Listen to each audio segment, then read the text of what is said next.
इतना simple equation था। अभी प्रॉब्लम ये था इस जट्रोफा की भारत के 16 एग्रो-क्लाइमेटिक जोन में बहुत सारी हंड्रेड्स ऑफ स्पीसीज और सब स्पीसीज थी। अभी कौन सी स्पीसीज लगाने के बाद ज्यादा तेल मिलेगा ये तो किसी को नहीं पता था। और उस टाइम पे इंडिया में और एक बूम आ गई, जट्रोफा बेचो, 10 पौधों का यूनिट बनाओ, राइट लेफ्ट ज्वाइनिंग करो, हर कोई आके मार्केटिंग करने लग गया। किस चीज की? जट्रोफा की, बिना जाने पहचाने। और हम साइंटिस्ट थे, बिजनेसमैन थे, हमने क्या किया? हमने जट्रोफा को बड़ा समझा और हमें अल्टीमेटली चाहिए था क्या? तेल चाहिए था। तो ज्यादा से ज्यादा तेल देने वाली प्रजातियों को बनाया और हमने उन प्रजातियों को गवर्नमेंट ऑफ इंडिया की एग्रीकल्चर मिनिस्टर के अंदर ICAR में उसको रजिस्टर करवाया। ऐसा करने वाली इंडिया की फर्स्ट ऑर्गेनाइजेशन और लास्ट ऑर्गेनाइजेशन हम थे और उसका हमें आइडेंटिफिकेशन मिला जो पेटेंट था। देखिए, धंधा करना है, बिजनेस करना है, एथिक्स से करना है, पूरी ईमानदारी से करना है और उस श्रृंखला में शामिल सबको ज्यादा से ज्यादा क्या देने, रिटर्न देने, ये हमारा तब से थॉट था। तो जट्रोफा को इस तरह से हमने पढ़ा। उसके बाद जट्रोफा तो किया, पूरी बूम थी सर, पूरी बूम थी महाराष्ट्र में, इंडिया में, हर जगह जट्रोफा डीजल कमाओ, जट्रोफा डीजल कमाओ। बट अज्ञान इतना था, फार्मर्स को हम बोलते थे चाचा जट्रोफा लगाओ डीजल बनेगा। पूरी रामायण सुनने का चाचा पूछता था साहब वो जट्रोफा तो लगाया, अभी पाइप किधर लगाने? ये फैक्ट था। आज तो अच्छे ऑडियंस है, उनको इतना समझ में आ रहा है, तो समझ में नहीं आ रहा था। अभी प्रॉब्लम ये था, फार्मर्स को जाके, शेतकरी को जाके, खेड़ी को जाके सबको अपना प्रोडक्ट बेचता है, ये लगाओ, ये लगाओ, ये लगाओ, इसको लगाओ, डाला तो लाइफ। और जोर से बोलो सर, क्या आवाज है? ये तो पूरी माइक भी नहीं करता, आपका बड़ा आना चाहिए। ये चल रहा था सर, फार्मर्स को उल्लू बनाने का बड़ा बिजनेस अपनी इंडिया में चल रहा है।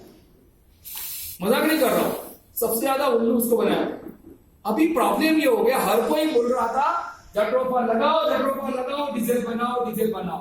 अरे बट फार्मर्स को जट्रोफा लगाओ ऐसा बोलने का एथिकल राइट्स किसी कंपनी को नहीं था सिवा हमारे, क्योंकि जट्रोफा लगाने के बाद अरे करेगा क्या? खरीदेगा कौन? वो भी आए उसका करेगा क्या? मरेगा। अरे करेगा तो उसका बायोडीजल बनाने के लिए फैक्ट्री लगाना पड़ता है।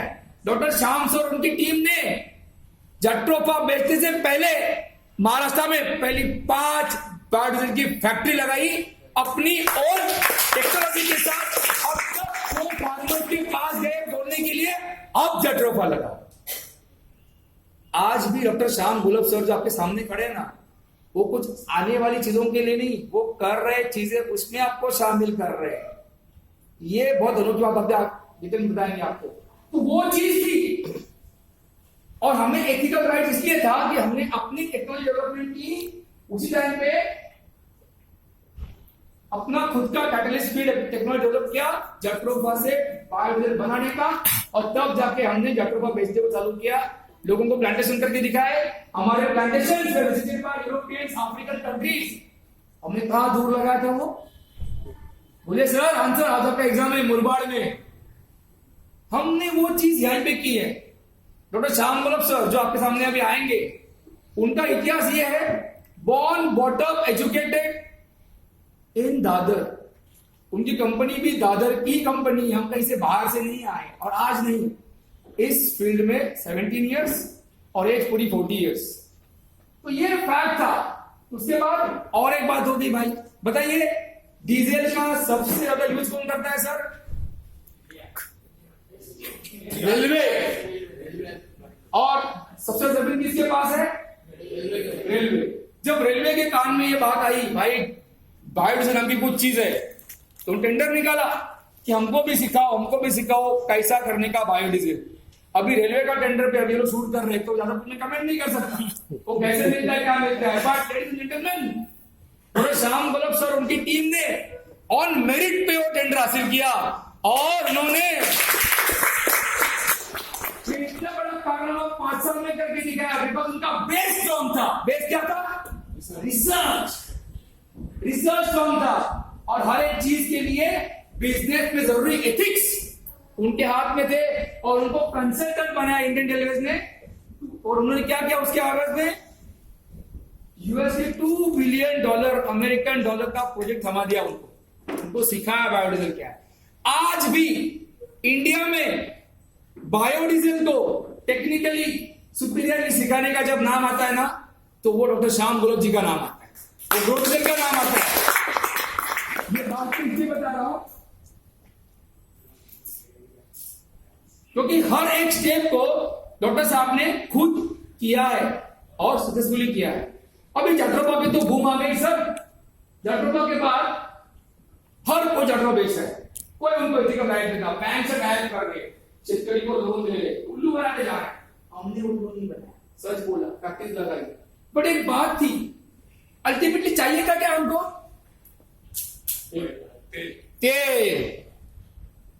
तेल चाहिए था। बट जटरोपा तो हो गया फर्स्ट जनरेशन। उस टाइम पे और एक अनोखी बात हुई। अमेरिका में माइनिंग होता था, पत्थर निकालते थे, निकालने के बाद वो जगह पूरी क्या होती थी?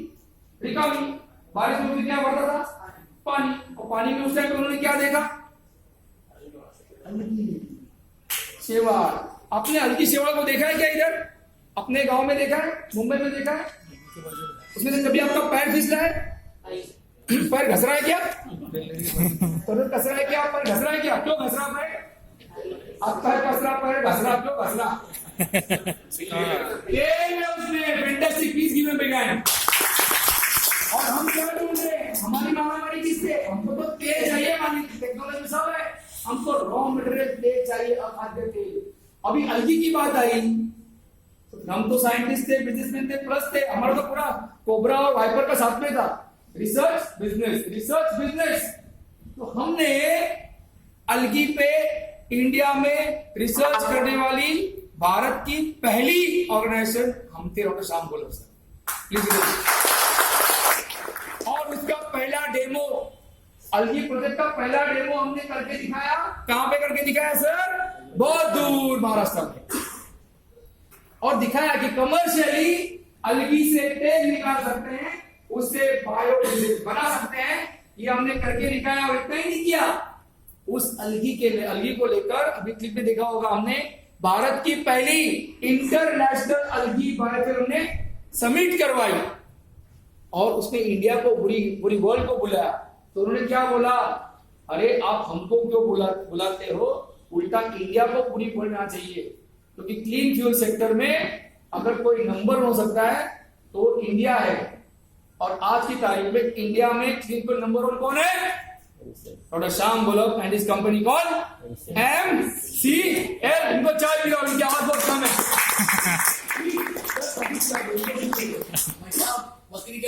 अभी प्रॉब्लम ये था अलगी को बायोफ्यूल कन्वर्ट करने के लिए अलगी ग्रो करनी पड़ती है एक कंट्रोल एनवायरनमेंट में। तो उसकी जो टेक्नोलॉजी थी वो अमेरिकन जर्मन थी, यूरोपियन थी। अभी अमेरिकन जर्मन मॉडल को, sir welcome sir, please have a seat sir, आगे आइए सर। और अमेरिकन जर्मन मॉडल को वैसा का वैसा इंडिया में लाएंगे तो इकोनॉमिकल वायबिलिटी आएगा क्या? अभी आप इमेजिन करो, आपका गांव किधर है सर? गांव नहीं है, नायगांव तो बोल देते हैं। मेरे को पूछो गांव किधर है, मेरे को पूछो गांव किधर है, गोरेगांव। आपका गांव किधर है सर? चलो कोल्हापुर में ऐसा सोचो, आपकी कोल्हापुर में ऐसा बड़ा खेत में ऐसा कांच का बड़ा बड़ा पाइप डाला है, ऐसा पूरा S shape, U shape, S shape, U shape, उसे पानी डाला है पानी, और पूरा 10 एकड़ पे वो अलगी का खेती कर रहे। तो क्या बनेगा? क्या होगा सर? क्या होगा सर? कांच का 10 एकड़ पे पाइप डाला हुआ ऐसे ओपन में, क्या होगा? हाँ क्या बोला कोई तो? फूट। अरे बोलो ना क्या होगा सर, क्या होगा? अरे कांच का ओपन में कोल्हापुर में क्या होगा? फूटेगा सर, फूटेगा। कैसा फूटेगा? गर्मी से। और इतना जरूरी नहीं है, बाजू वाला देखेगा ना उसकी आंख से फूट जाएगा। ये फैक्ट है। व्हाट आई मीन टू से, कि वो अमेरिका का मॉडल वैसा का वैसा इंडिया में सक्सेसफुल हो सकता है। तो उसको डॉक्टर श्याम गोलक एंड हिज टीम ने, रोडिजिल ने, एमसीएल ने क्या किया, इंडियनाइज किया। ऐसे करने वाले वो इंडिया के फर्स्ट एंटरप्रेन्योर ऑर्गेनाइजेशन थे। Please give them a big hand. भाई जटरोबा फर्स्ट जनरेशन, अल्की सेकंड जनरेशन, अभी बात आती है आगे थर्ड जनरेशन। उस दौरान डॉक्टर श्याम गोलक लीडरशिप में हम पूरा इंडिया घूम रहे, लोगों को समझा रहे, jatropha, algae, biodiesel, biofuel, clean fuel, समझा समझा समझा समझा के बोल रहे हैं कि भाई ये करो, ये भविष्य है, ये भविष्य भविष्य है, पर कोई सुन नहीं रहा। उस टाइम पे और एक चीज हो रही थी जो इंडिया को तकलीफ दे रही थी। वो चीज क्या थी? एक एंड पे पॉपुलेशन बढ़ रहा है, शहर बढ़ रहे, दूसरे एंड पे क्या हो रहा था? क्या बढ़ रहा था? कचरा। क्या बढ़ रहा था? कचरा। तो यार बंद करो यार। तो एक ओर से हम लोग डीजल पेट्रोल खरीद रहे, क्रूड ऑयल ला रहे, पैसा दे दे के और पॉल्यूशन कर रहे, मतलब घर का पैसे भी जा रहा है और वार्ड भी लग रहा है। इधर शहर में कचरा बढ़ रहा है, उससे और मतलब ये सब वाटर बॉर्न डिजीज, हॉस्पिटल में जो पेशेंट एडमिट होते हैं, मलेरिया, डेंगू, डायरिया, ये सब किसे हो गए? कचरे से। क्या यार, फोन बंद करो ना यार। Sorry, I am very sorry, पर पूरा डीलिंग हो जाता है, मुझे फिर से रिकवर करना पड़ता है। I am very sorry to screen, I should not screen, but पूरा डीलिंग होता है, मुझे फिर से आना पड़ता है।